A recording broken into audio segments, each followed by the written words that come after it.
Hello, everybody. This is Tom Calloway, and welcome to a very interesting panel. I'm excited to welcome three exciting guests to talk about the hunt, recruiting and job seeking during COVID-19. This is very appropriate since we are all here in a virtual reality talking to you by video. It's interesting that this is also the way companies are seeking talent and bringing them into their corporations. So I thought that was a delightful time to do that. I'm excited to have three guests with me today. Claudia Naijian, who's at UCB Pharma, recruiting and working in the US, but she's based in Belgium. And Warren Kwan, who is University Relations Manager of Talent Acquisition for Quest Diagnostics, based in New Jersey, Secaucus, New Jersey. And Brent First, who's here in Atlanta, Georgia. He is the founder and CEO of a medical device drug delivery company called Vero Biotech. All three of these individuals and I have sat offline and talked for a few minutes. And the good news is they're all hiring. The wonderful thing about being in the healthcare industry, healthcare continues. In fact, this COVID industry has exposed some weaknesses, but also some strengths of the healthcare system to respond to the demands of healthcare providers and healthcare patients. So let me start with you, Claudia. Let's tell me a little bit about your company and your background and about how this global pharmaceutical company has such a big, large footprint in Atlanta. Definitely. First of all, hi everyone. Good afternoon. As Tom said, I'm based in Belgium, so I'm very thrilled to be here thanks to the technology. So I'm with UCB, who's a biopharmaceutical company. We are a global company with HQ all across the world. In the US, our main office is in Atlanta, but we also have offices in Boston, Seattle, Washington, and also Raleigh, North Carolina.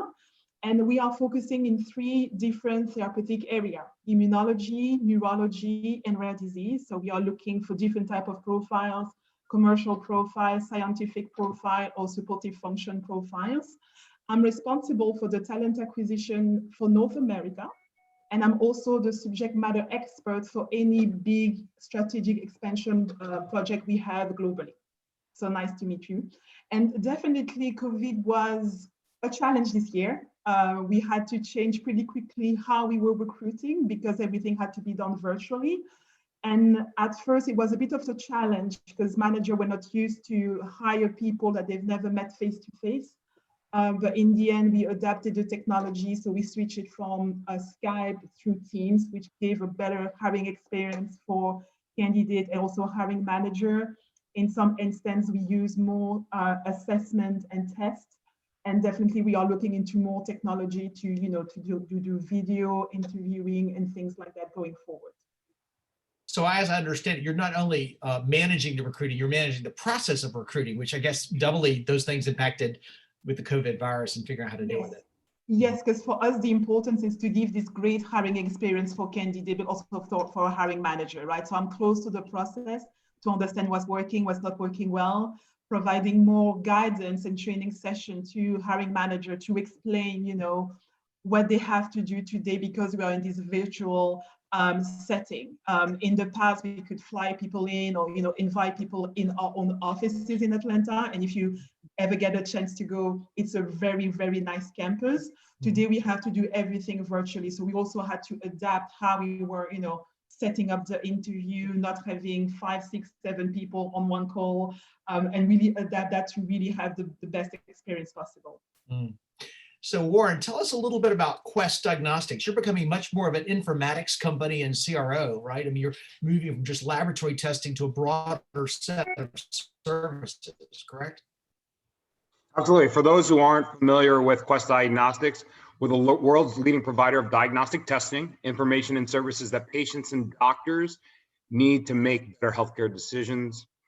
Some of our services range from routine blood tests, like a PAP testing or white blood cell count, to complex gene-based and molecular testing. I think we have become more popular due to the pandemic that's occurred worldwide, and Quest has become a household name for a lot of individuals who weren't aware of Quest outside of going to their normal routine testing. To give you some scale and scope about Quest, when the pandemic started in March, we were probably doing about 400,000 COVID testings a month, and right now we're at just under 19 million. So A month, a month? yeah, I'm sorry, total Okay, good. performed. We started at 400,000 and right now we're at 18.7 million. So lots to be proud of. We probably do about 215,000 tests per day. So the COVID virus has increased your business, not just changed the way you recruit, it increased actually the business that you have. Oh, for sure. I think in addition to the normal testing that we do, this COVID scenario and situation has allowed us to expand our reach and create additional testings that weren't in existence several months ago. So tell me, Warren, a little bit about your role specifically within the Quest family.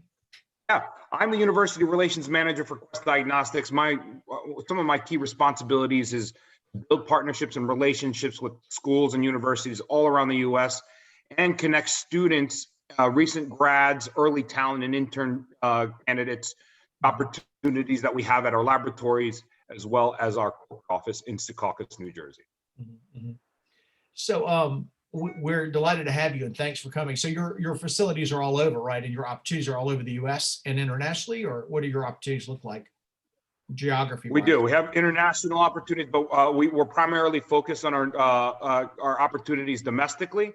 We have major laboratory hubs all over the U.S., California, New Jersey, Atlanta, Florida, Texas, the Midwest, and Kansas. And then we have smaller laboratories that still need staffing and opportunities for individuals who are looking for employment as well. So lots of opportunities, and especially in Georgia, for those who are looking.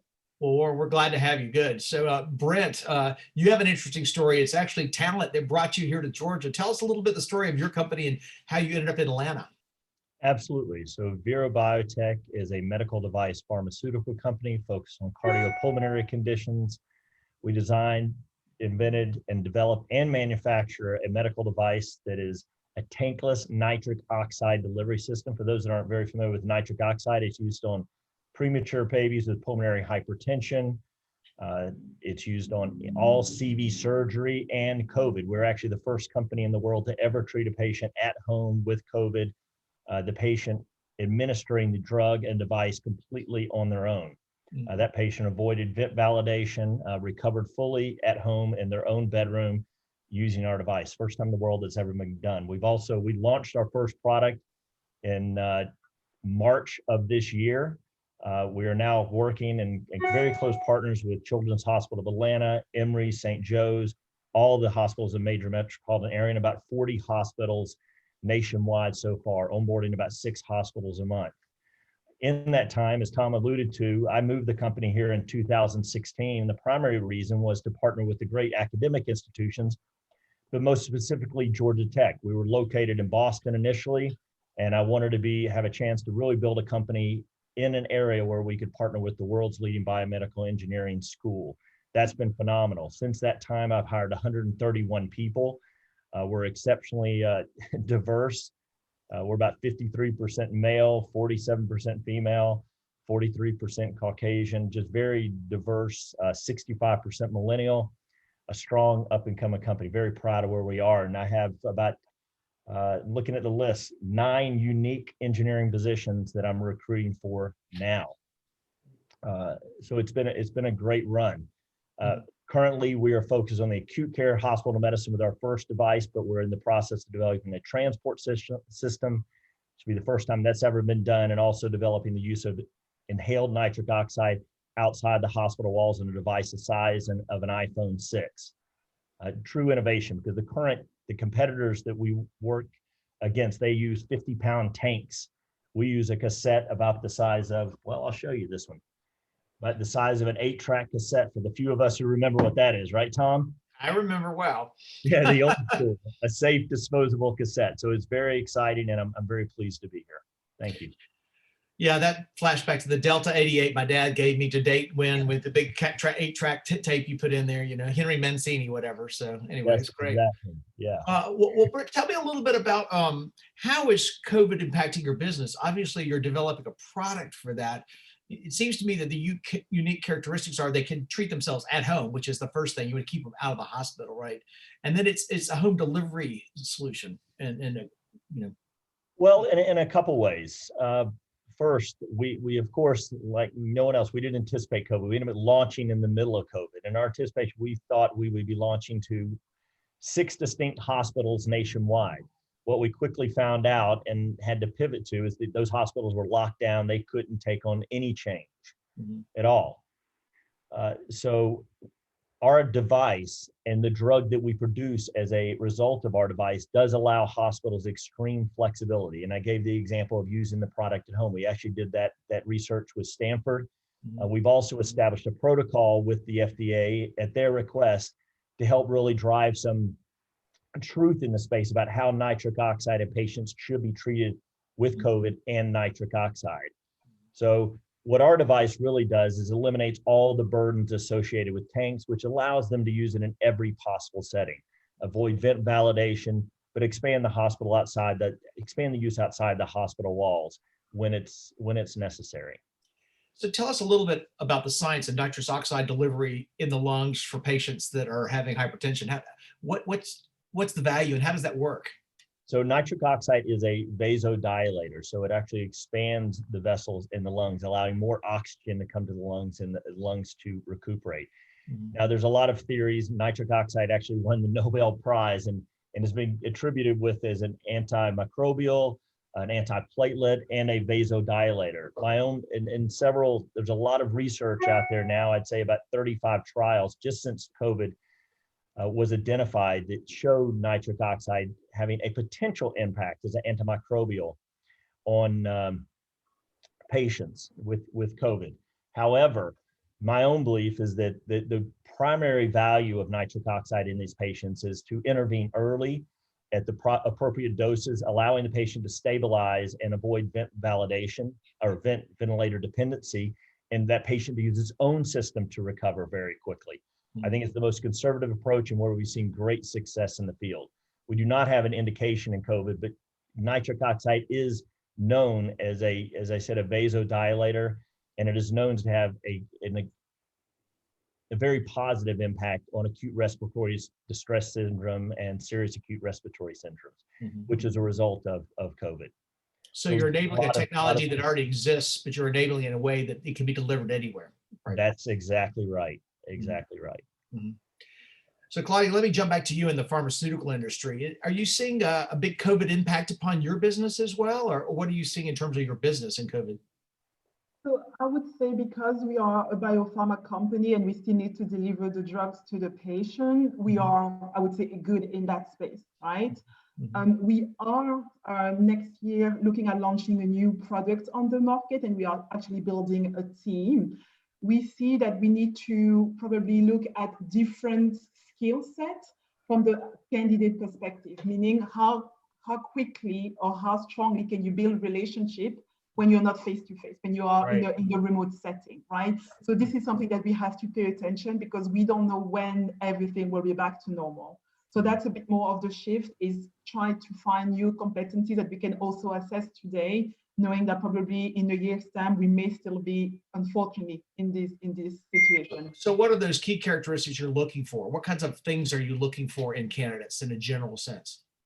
I would say in general, we are looking for people who have strong leadership skills, who are good, at influencing, changing outcomes, hard worker, obviously, and patient focus, right? Because everything that we do at UCB, we keep the patients at the center of everything that we do.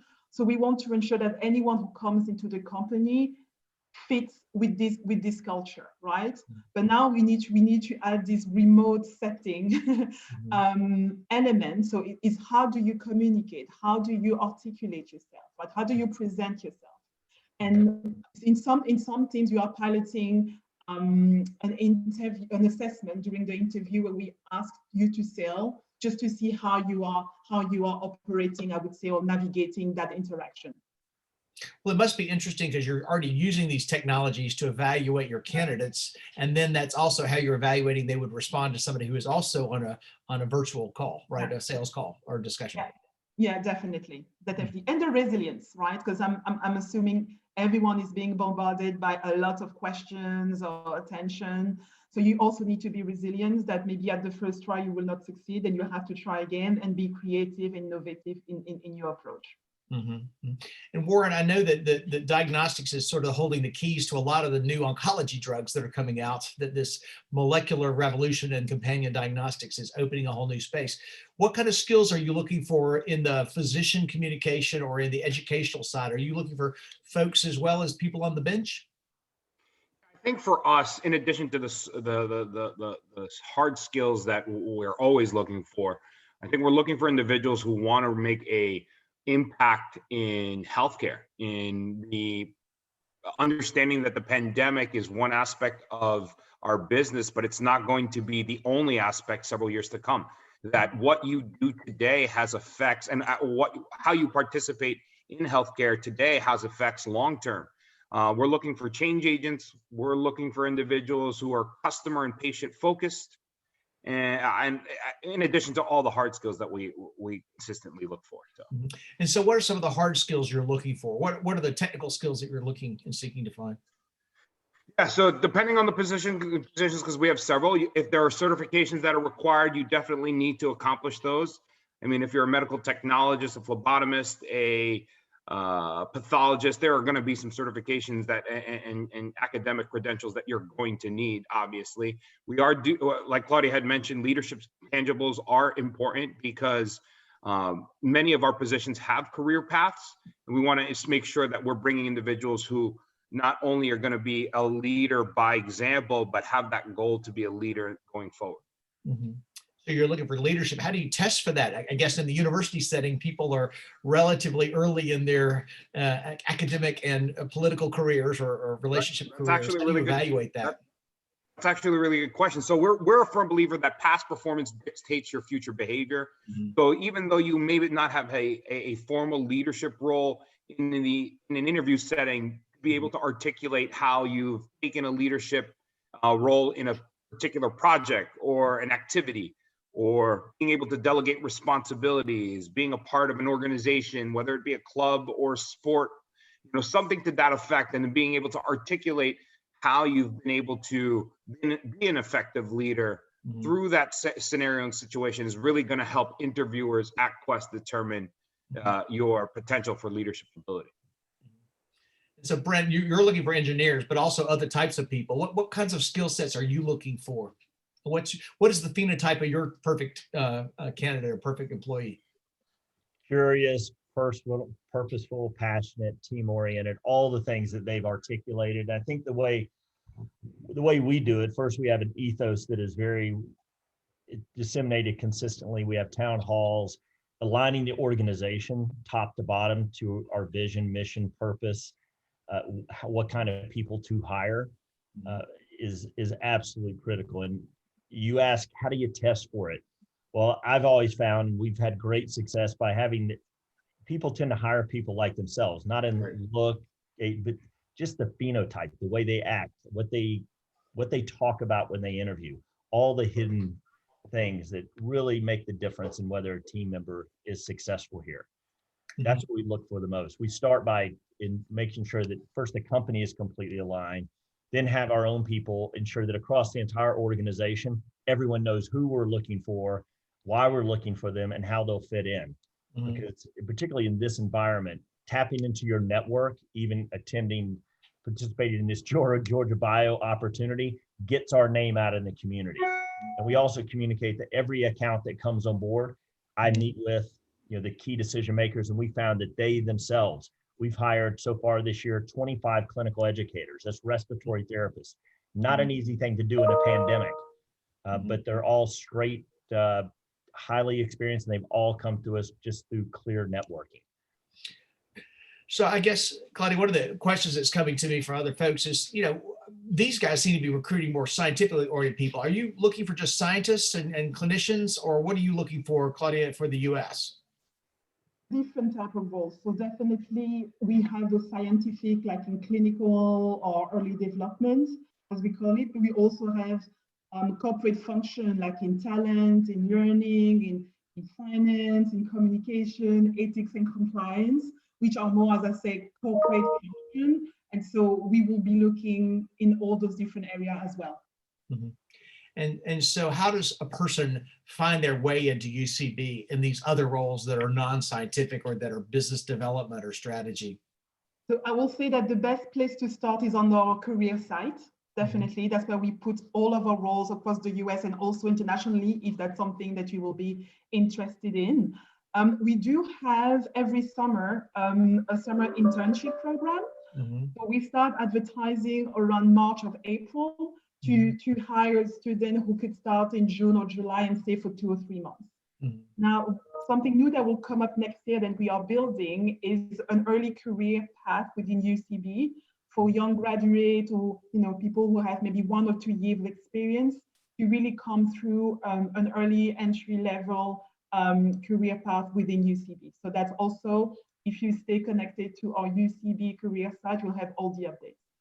So you get it's like LinkedIn or whatever, you're getting a constant feed of things. Exactly. We have an ATS and a CRM, so we can keep engaged depending on your profile and the position that you've mentioned that you are interested in. Hmm.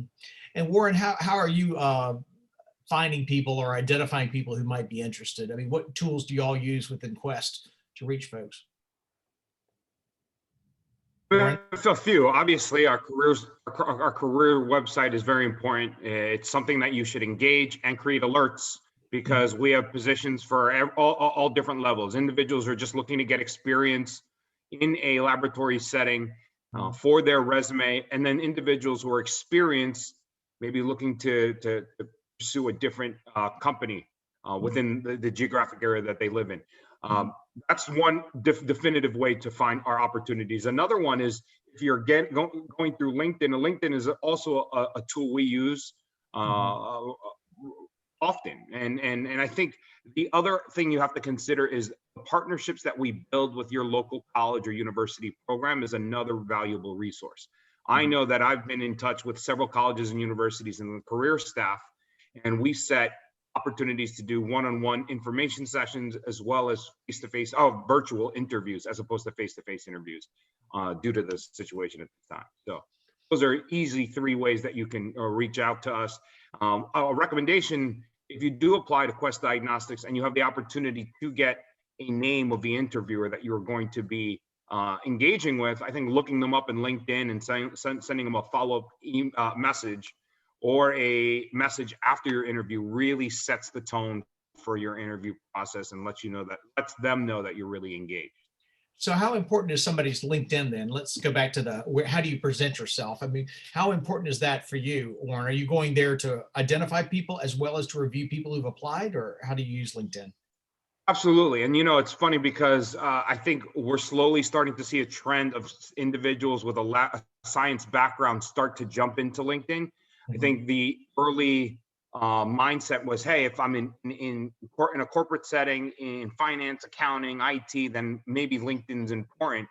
For those with a science background, LinkedIn is equally important because that's an opportunity for us to see your experience and credentials without actually viewing your resume, get a better understanding outside of what's on the paper, and then be able to connect with you, whether it be now in your early career or in the future as an established professional. So for those who don't have it or don't utilize it, please engage. It's a tool that Quest use all the time. Do you look at other social media as well? Should a young graduate worry about throwing those fraternity party pictures up on Facebook, or what are your thoughts about that? No, I think we try to keep it as professional as possible. I can't speak for every single person on behalf of every single person on my team. I know a majority of us really try to get a comprehensive view based off your resume and LinkedIn. And Brent, I would imagine creating engineered tools is technologies. It's hard to do it virtually. How do you manage your engineers and who's remote and who's on site, and how do you deal with that? We're actually considered a critical business, so everyone is on site. We're located on Technology Enterprise Park right across the street from Georgia Tech. That's where we have all of our manufacturing and R&D. And then we also have the 5th floor at the EMY building downtown. So we've worked straight through this. Matter of fact, we're ramping up. We're adding a couple more lines to produce our consoles and cassettes even faster. And that's why I have about 45 positions to fill. And what kind of Yeah. degrees are you looking for or experiences for those 45? Is there a certain Uh, characteristic you're going to look for specifically? Well, we're looking for manufacturing techs, which really just requires the right phenotype. Our device is so unique that we have to teach people how to do it anyway. And I recruit all shapes and sizes, you name it, from all over. For the kind of audience we have on the phone, I have product development engineers, director of regulatory, process engineers, mechanical engineers, electrical engineers, software engineers. And we have, in the last couple of months, we have people moving from all over the country. There's a great benefit to achieving approval, having a clear path to profitability as a company in this space, and having a very successful launch. Our name has gotten out there pretty quickly, as well as our participation in, with the FDA in helping to try to solve this COVID crisis. And it's made a big difference. But we, like my peers here, do a lot of searching on LinkedIn as much as we can, but are most dependent on being highly networked and open to candidates across the board. I even saw there's a question coming across around, has COVID slowed our hiring process, or should it change anything for anyone? And I would say, no, not at all. We also, Tom, we spend a lot of time, as I mentioned, we're about 65% millennial. For a newly minted engineer, we consider that person and the company a great opportunity. It's a little bit like dog years here, 7 to 1. You know, 1 year here is like 7 years anyone else. You can grow it very fast. And because we're project oriented, engineers, young engineers can get up to speed and contribute very quickly and develop in the firm. So we welcome them. Yeah. So this question just came in. I you see it here. It's like, what kind of past experiences are you looking for in the entry level applicants? I mean, how much experience do they have to have before they should apply or consider to be a candidate? It of course depends on the position, but if you're an engineer that falls anywhere in the mechanical, manufacturing, electrical, software engineering, in particular, even quality engineers, you should reach out. At a minimum, it's great to network. And in many cases, we have at least intern positions open up that pay very well. And worst case scenario, you end up with a job right away and we throw you right into a project. That sounds like worst case scenario. We move very fast. We're looking for the right phenotype in education. Again, it's one reason I moved the company here to Georgia Tech, near Georgia Tech. You know, you get a lot of great young people that move to the city, don't think they want to live in the South, spend 4 years here, and they're like, whoa, the weather is good. If only there were more biotech jobs here. So I'm trying to take advantage of that and build the company in my backyard. So Claudia, back to you for a quick second. So I've got a question from a PhD saying, you know, a lot of his or her colleagues are questioning whether to job search now or whether to hold on and wait for the COVID to go by. Or what are your thoughts? Is this a great time to be looking for a job, or is this a tough time to be looking for a job, particularly within UCB? I would say it might depend on the company. With UCB, I would say we are privileged to keep on hiring, right? So we looked at our data, and this will probably be our biggest year in terms of the number of people we will have hired. So definitely I would, you know, target the companies which are still looking, because you can see they are posting on their own career site, on LinkedIn or job board, and not delay and apply. And you're working on the overall process. So is the onboarding process also changed thanks to COVID? I mean, you're trying to hire somebody virtually and they're going to remain virtual as an employee, right? Pretty much. Yeah. Yes, we had to adapt, and that was also a mind shift change. Luckily, our IT team was really great, and managed to be more, I would say, quicker in getting all these assets to people where they were, because we don't always have people here in Atlanta or near our main offices. So the onboarding process was different. We were constantly looking at feedback to see how we can make it better for the new joiner, because now instead of meeting people at the coffee machine and really have those informal chats, everything has to be done virtually, and we need to find the right balance when you have a new joiner in giving you all this information of the company, of your project, and also get the time to meet new people. So we are still trying to find this balance, but we managed to do it so far. Now, does this open also the opportunity for people who live away from your centers of excellence? They can actually work for the company before joining a group in North Carolina or Boston or Georgia? we have that opportunity now. So depending on the function, what we've done, some of the contract, we said within a year, you need to be able to relocate so to the specific location, but now we can onboard you basically virtually. I'm a perfect example. I'm in Belgium and I've been working for the past 6 months solely with the US. When I talked to Claudia last week, we were laughing about the fact that I was calling her like at 9 o'clock her time. And she says, no worries. I'm used to working at 9 o'clock. It's not a problem. It's 3 o'clock in the afternoon here. So anyway, Yeah. It's good. And Warren, is your onboarding process changed as well for people, or you also have to have on-site people working in the clinical labs? That must be a challenge.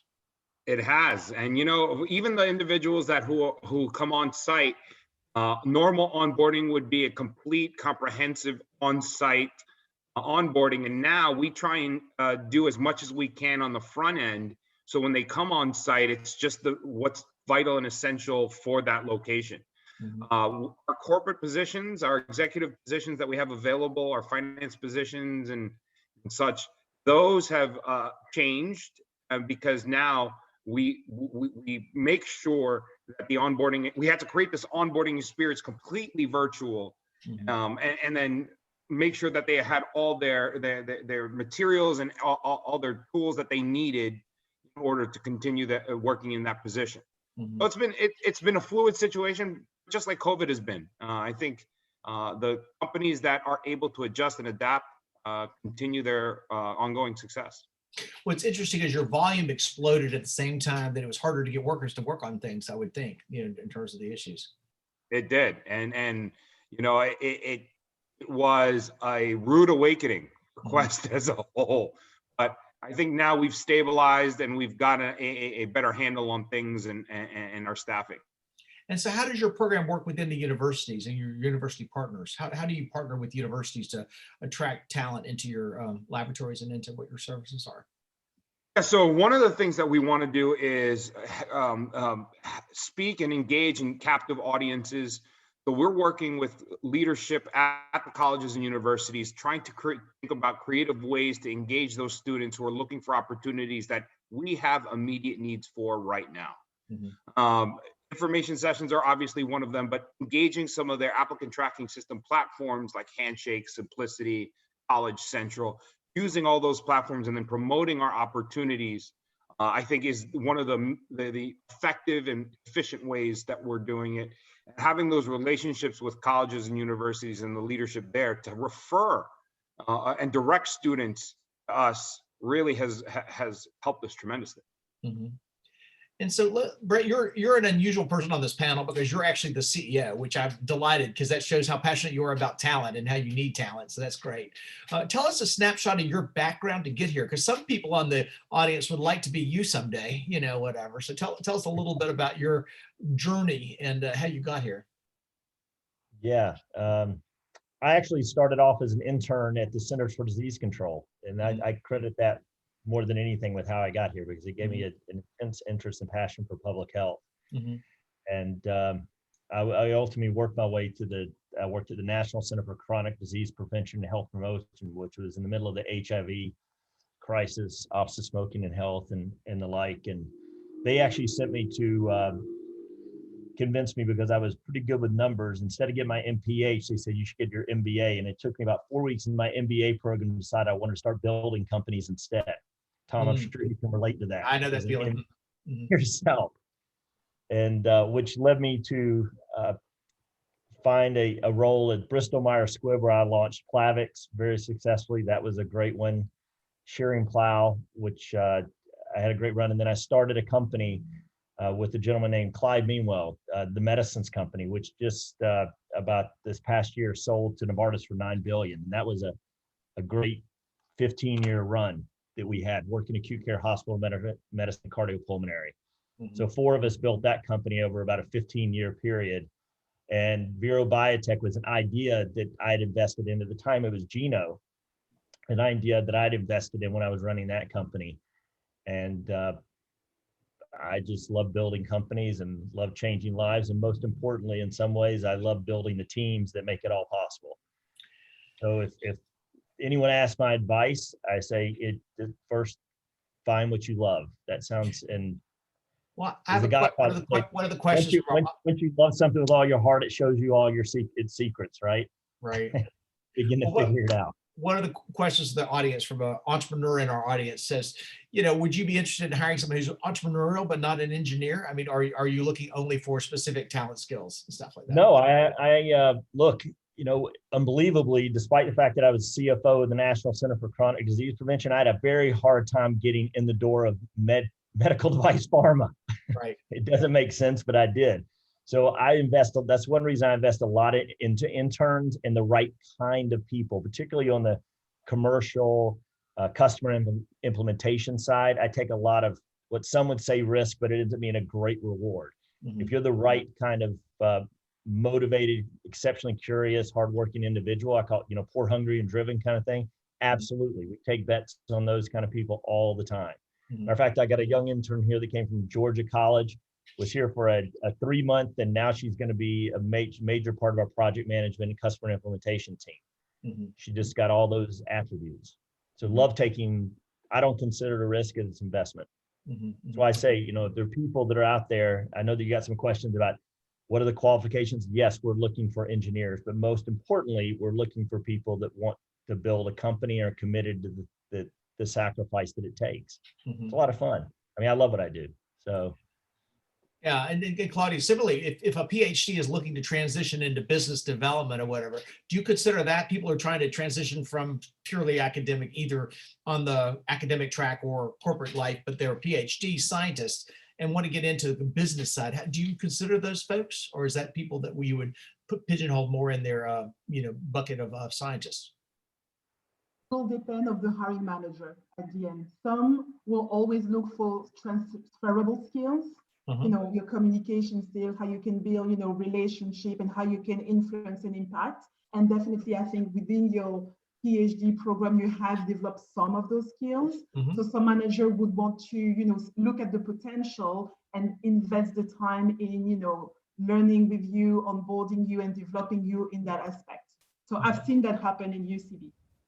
So tell me how you work with the different hiring managers. I mean, what are the types of people that are hiring that you actually are coordinating their candidate flow and helping them with the process? How does that work internally versus externally versus, initiate? How does it get initiated and done? So I'm working a lot with the leadership in the different teams to understand, like in a 6 months or a year time, what are the hiring needs, right? Because they have very strategic goals.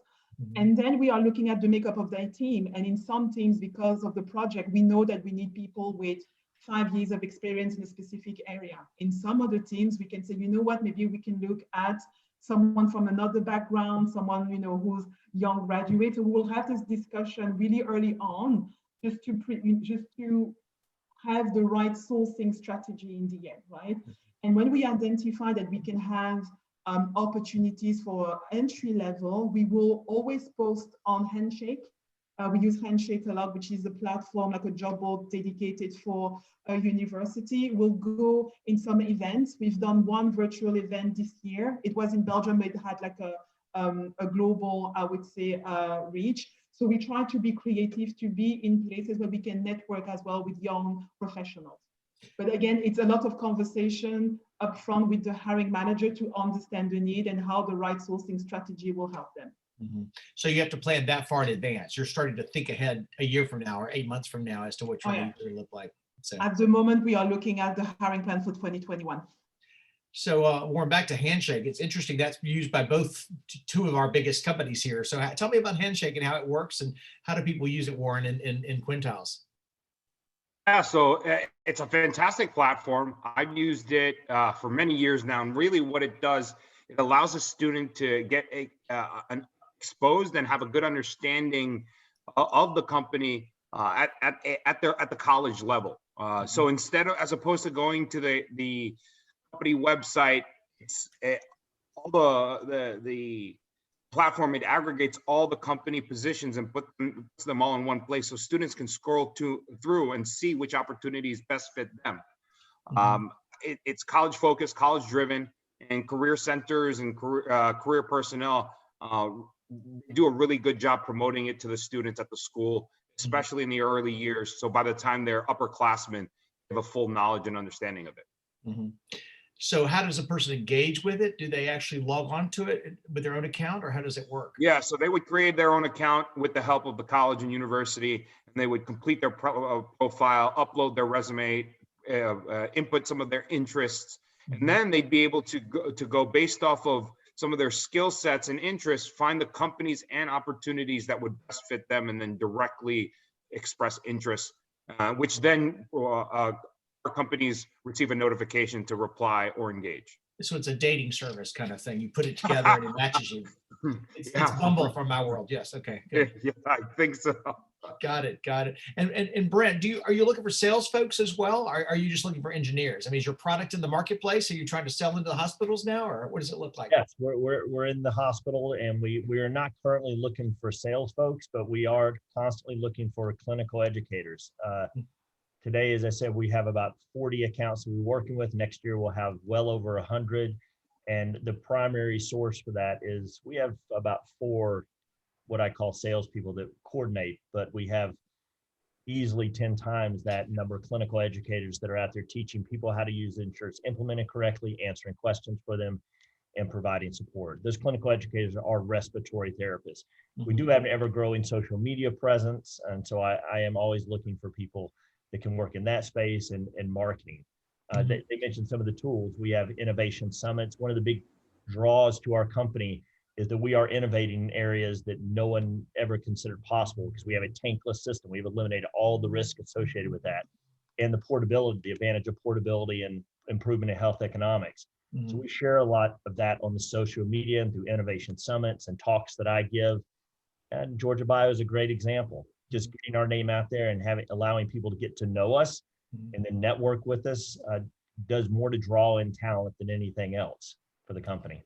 So one of the questions coming from the audience is, to be a clinical educator, do you need a science degree, or is it nursing or MD, or what are you, a respiratory therapist exclusively, or what are you thinking about? Yeah, what is preferred by the market is respiratory therapists, because in our space, while physicians may prescribe the product, it's really the respiratory therapist that is delivering the product and providing the support to nursing.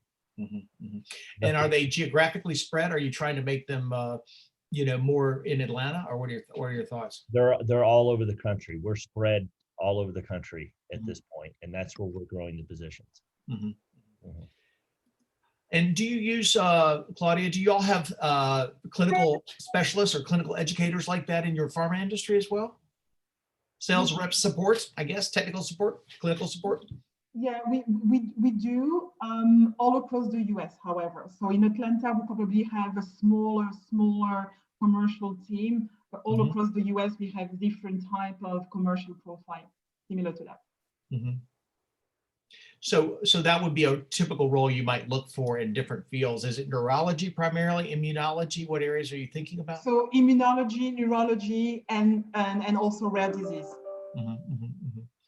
And how do you use scientists in the sales and support, Warren? I mean, do you use them as well in Quintiles for sponsors for trials, or how would you be using somebody with a science background or a medical degree or a nursing degree? I mean, we have all different opportunities, because it really just depends on what the candidate's interested in, because they could have this plethora of experience and want to really get a better understanding of our laboratory, and they could become a phlebotomist.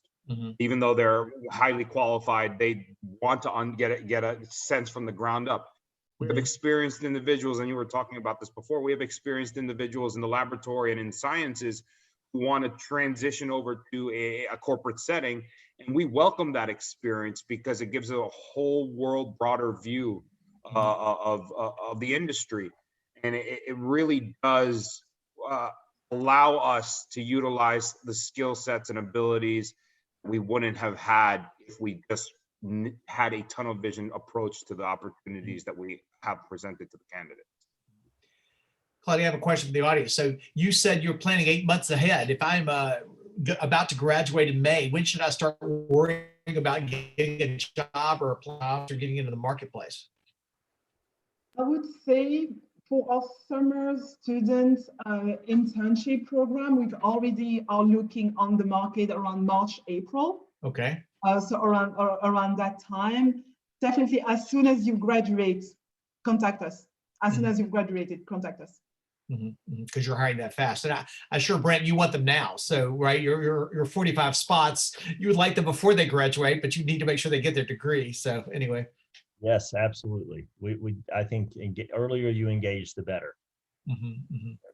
And do we worry about being too early, or is that not a problem, Warren? I mean, people looking for jobs, it takes longer than you think, I would assume, right? Yeah, but you know, some of our positions do have questions that won't allow you to move forward if you don't have those certifications or academic credentials. So, I mean, one of our positions, are you a graduate of a 4-year degree, for example, and you haven't graduated, and you answer that saying that you don't have your 4-year degree, it's going to automatically knock you out. You could be graduating next month, right? So, I think you have to keep that in mind as you're filling out an application.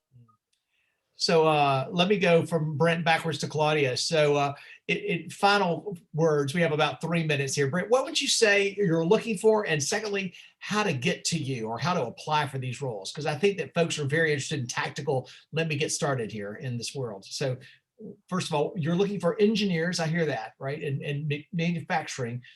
Tell me a little bit more and then tell me how to apply for these roles. Definitely. So scientific background for, you know, more R&D, clinical, or if you want to go into another route and, you know, commercial, almost supportive function, go to our website. I would say that's definitely best place because every role that we have are published on our career site. So it's an internal gateway into the company, into big UCB. Yeah. And you'll get information back, and also you will keep that information so when opportunities emerge.